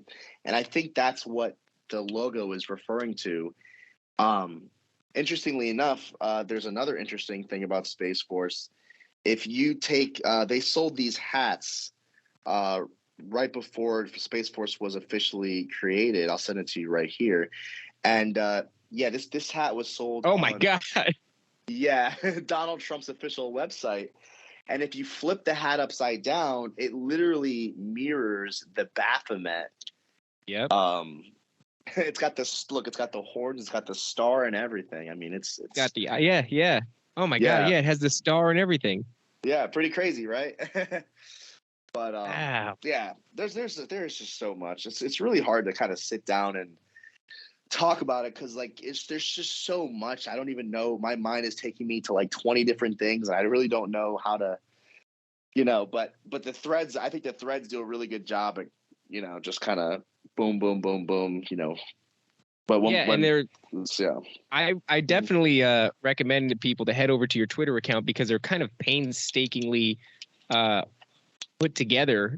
I'm always a fan of when people put together these threads and then can do it repeatedly. I think I've done like one or two threads, and I was like, I'll never do that again. I simply can't do it. I'm a talker, not a typer, and so whenever I see somebody going out of their way to lay out compelling information like that, it's always appreciated. And your page is just filled with so many weird things. I think even just the ones that we tapped on the show, these uncanny numerical alignments, they don't make sense outside of any, all right.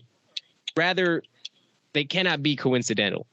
I'm no mathematician, but the second you start trying to crunch the numbers on what are the odds that the eclipse, both of them several years apart, move through 7 cities named Salem, or the fact that there is this number 777 over and over and over again in everything that Donald Trump does, as well as the number 666 over and over and over again. And, the days that he shows up and how old he is and how long he's been in office since his inauguration and all these different things. It's unbelievable.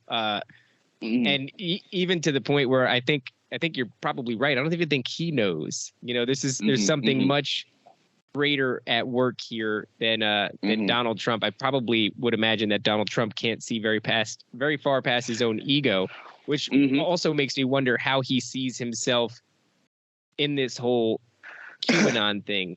Is this something that he is helping to orchestrate, or is this something that he is more than happy to nod to because it talks to a different base? Yeah, and what's that? It glorifies it. That it glorifies him as well. Exactly. Yeah. So the way that I perceive Trump, right? He does not have very much biblical knowledge, right? He was asked about what his favorite verse was. He couldn't give an answer the first time. The second time he was asked about, a Bible verse, he said his favorite verse was an eye for an eye, which as Christians, we know that's completely ridiculous because it goes directly against what Jesus taught. He said 2 Corinthians. The man's not really biblically knowledgeable. And when I look at Trump, what I see a man who loves to be number one. He wants to, like Daniel says, he magnifies himself in his heart, and that's exactly Trump. I mean, he is a boastful man, very, very about himself. He wants to be number one. He wants to be the best. In his mind, there is no one greater than him. And I think that he sees the love, praise, and adoration that Jesus gets. And I think he's very jealous. I think that he is very envious of that. And he wants that for himself. I think he wants the same kind of praise that Jesus has. I think he wants that for himself. So I think that's why the Antichrist does the things that Jesus does and will do in the millennial kingdom, so that he can be seen as Christ himself. And I believe that's really what the Antichrist is. He's, like the Bible says, a vile man. He is a man who loves himself, exalts himself, and wants to receive the worship that Christ receives. So, he is a counterfeit Christ. He is an earthly savior and a political savior rather than a spiritual savior from our sin, like Jesus actually is. And it's really interesting when you look at it from this perspective, because you can really take a lot of the tinfoil hat kind of stuff off when you really just look at it. Like, there is this effort. I think there's an effort behind Trump, specifically with regards to the Jewish Messiah connection. I think that Jared Kushner, I think he very well knows what he's doing when it comes to the fulfillment of the Jewish messianic promises and prophecies with Trump. And I think that Jared is placing Trump in that position, because we know that Jared Kushner is responsible for so much of Trump's campaign messaging, policy decisions. So do you think that was something that he thought would be beneficial to Trump's brand? I think well, Jared is Jewish, and he's very well connected to Netanyahu. I remember reading somewhere that as a kid he used to sleep over at Netanyahu's house, or maybe it was the other way around, but maybe he slept over there, because I think he's friends with his father. But anyway, and Jared Kushner knows the Jewish prophecies very well, I believe. And he's also very well connected with the religious Jews in Israel.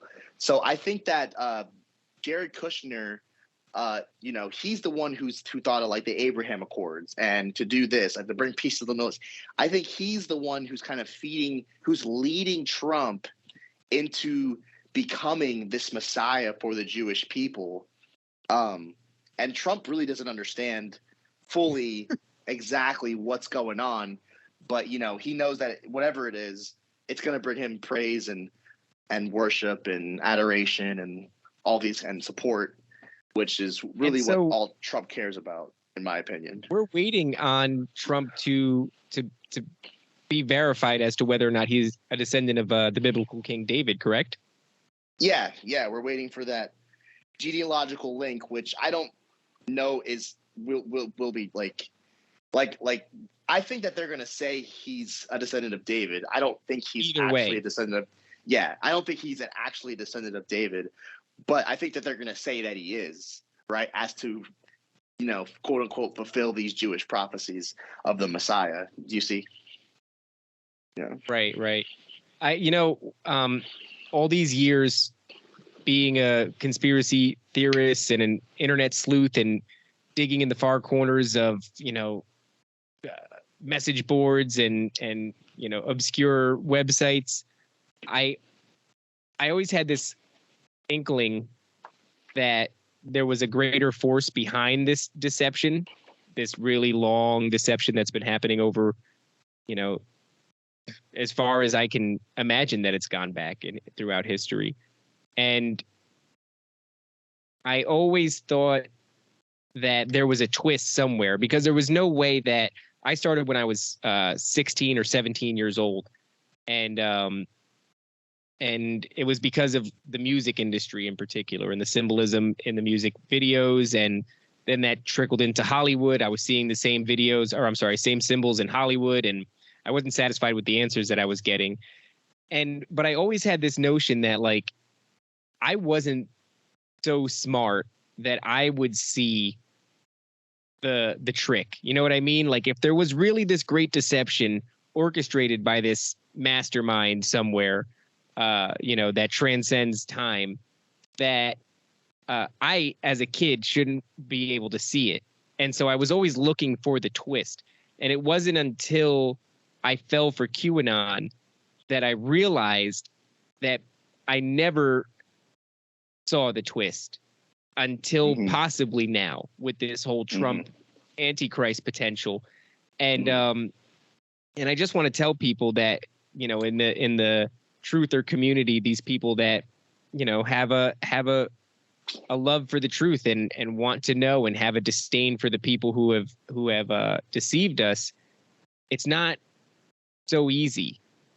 And maybe the deceit is that the people that you think are the good guys are not at all the good guys, but like we said earlier, are just a puppet on the other hand of something that you've never bothered to look up and actually see. You've seen the puppets and you know that they're corrupt, and you know that the play that they're putting on is filled with symbols and it's filled with deceit.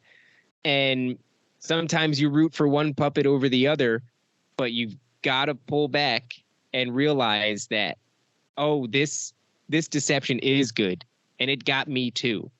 And there's something else that you should be looking at that is holding these puppets. Donnie, we just hit the 2-hour mark. Is there anything that you'd like to say to get out to the audience before we wrap up? Yeah, I just want to say, it's really important that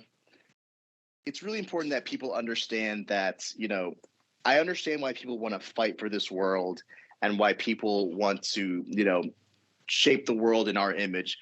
But we have to remember, as Christians, we are not of this world.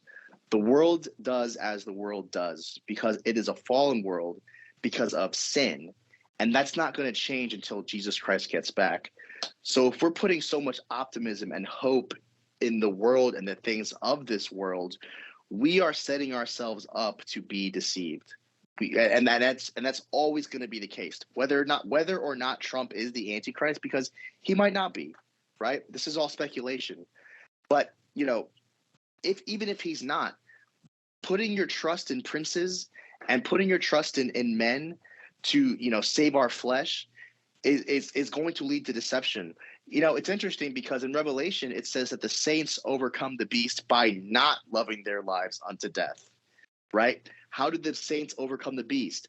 By doing what Jesus did, which is laying down their lives peacefully as innocent men, to die for the truth. And that's exactly what this is all about. You're going to have people who want to save their lives, who want to shape the world in their image, who want to be of this world, who don't want to lose the things they have here in this world. And you have people who look not to this world, but to what is beyond this world, who don't place their trust in men, but rather on Christ alone, and whose hope is not in the world, but rather is in that great hope of Christ's return to bring about the true kingdom of the millennial reign. And, I think that that's really important to know, or to kind of take away from anything you may hear from me, whether or not Trump is the Antichrist, whether or not we're in end times, whether or not anything, the Lord is very explicit about this in Scripture. Do not put your trust in men, because you will be deceived ultimately. Burn your idols. Mm-hmm. Absolutely. With that, I want to say thank you, Donnie, for taking the time to talk to me and to talk to the audience. I think we went over some really compelling stuff. And for those of you who are looking for more of this, Donnie, tell them where to find you one more time.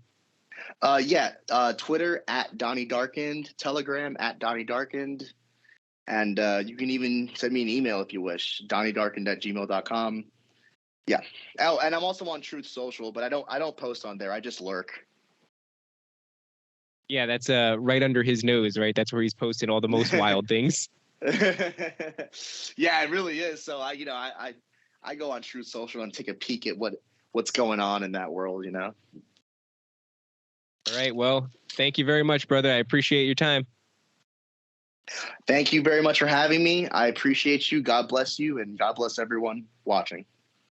God bless you, brother. And also, if there's any reason you ever want to come back, I know you have a lot more threads and all this other stuff, and I'm sure there's going to be a demand for it because a lot of my audience already likes you. A lot of people are excited that I was interviewing you. So you're always welcome back for a part 2. Yeah, I think I'm going to go on another tour of interviews when the next big piece of the Trump plot, comes around, which, will happen hopefully later than sooner. But yeah, as negative as it is, I look forward to it. Yeah, me too. Exactly. But when the next big thing happens, I'll go on another. We'll do it again for sure. All right, brother. Thank you very much, and you have a good night. You too as well. Thank you very much.